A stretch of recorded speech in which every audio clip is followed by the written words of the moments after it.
They're infuriating and dangerous. I try to remember they're also the terrified victims of misinformation. Why are parents not vaccinating their kids? What the hell is wrong with people? As a father of 2 young children, I've had outbursts like this on more than one occasion as I sit in my Play-Doh and Lego-littered family room, reading the latest news about measles and other preventable viruses making a global comeback. This week, Senator Rand Paul, who has previously fueled the dangerous myth that vaccines cause harm by saying in 2016 that it's wrong to say there are no risks to vaccines, spoke out against government-mandated vaccines at a Senate Health Committee hearing, saying, "I believe that the benefits of vaccines greatly outweigh the risks, but I still do not favor giving up on liberty for a false sense of security." This was just days after the news that passengers might have been exposed to measles at Chicago's Midway Airport, even though the virus has been considered eradicated in the United States since 2000. With a measles outbreak affecting over 200 people this year and a recent study proving yet again that there is no reason to believe that the measles, mumps and rubella vaccine, known as MMR, causes autism, it's infuriating to know that parents still resist vaccinating their children. But I know people whom I think of as otherwise intelligent and well-intentioned who aren't convinced that vaccines are safe. In the face of their dangerous choices, I've been thinking seriously about what I can do to get through to them. Medical professionals refer to these parents as vaccine hesitant. As much satisfaction as it might offer to bring my family room rants, to my conversations with them, I'm starting to believe I can't simply write them off as idiots. Even presenting facts might not be enough. Those of us who understand how important and safe vaccines are might need to meet them where they are, trying to express empathy for the misguided fear they're obviously experiencing, if we're to break through to them and encourage them to make choices that can save lives. This outlook is inspired by conversations I've had at home. My wife, Sarah, is a family medicine physician with a public health degree.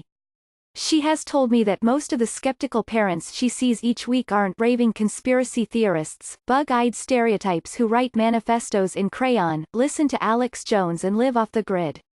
They're people who seem to make rational choices in most other areas of their lives. Parents are worried about the vaccine side effects, she said. They believe they might cause autism in their children or some debilitating illness. Vaccine-hesitant parents are often influenced by a thoroughly debunked, nearly 2-decade-old study that erroneously concluded that the MMR vaccine is linked to autism in children. Since then, a small but highly organized and zealous group referred to as the anti-vax movement has promoted this misguided propaganda and also intimidated and harassed pro-vaccine doctors. Russia has strategically weaponized this doubt, unleashing bots on social media to spread disinformation and promote discord, creating a false equivalency between both sides of the debate and eroding public consensus on vaccination. All of this has influenced friends of mine from the Bay Area and Virginia, otherwise highly informed individuals who pride themselves on sniffing out fake news, to remain skeptical about vaccines. Sarah described their mindset and those of the patients she sees. The parents don't trust Big Pharma. They don't trust scientific studies, and they think evidence is always changing. They don't understand how vaccines work. Some will be like, "I don't want to overload my kid's immune system with too many shots at once." This global doubt explains why measles reached a 20-year high in Europe in the first 6 months of 2018. The House Committee on Energy and Commerce held a hearing last week to discuss response efforts to this growing public health threat that can easily be prevented. A top Washington state official just declared that the United States needs a national campaign to combat the anti-vaccination movement. Washington has recently been hit with a measles outbreak costing the state over $1 million. Part of the solution is legislation. California, for example, has a law requiring all public and private school students to be vaccinated. That being said, we're still seeing measles cases pop up in the state. Parents in 17 states can still opt out of vaccines because of philosophical and personal exemptions. And an Arizona House committee has approved 3 bills to expand vaccine exemptions. It's clear that we can't depend on laws alone to solve this problem. I've begun to agree with Sarah, who believes education, personal relationships and counter-narratives are the long-term keys to success and rebuilding trust in health professionals and experts. Her mantra, "Don't vilify, bully or mock the parents, but try to empathize and teach, and then empower them." She encourages doctors to actually listen to their patients' unfounded fears before jumping in with the kind of harsh critiques or judgment that can backfire and solidify their false beliefs. Instead, she suggests doctors acknowledge their concerns and build trust over time, while also providing correct information, facts and relatable personal stories. It's obviously difficult to empathize with parents who are vaccine hesitant, as they engage in reckless behavior that is far too dangerous to be left unchecked.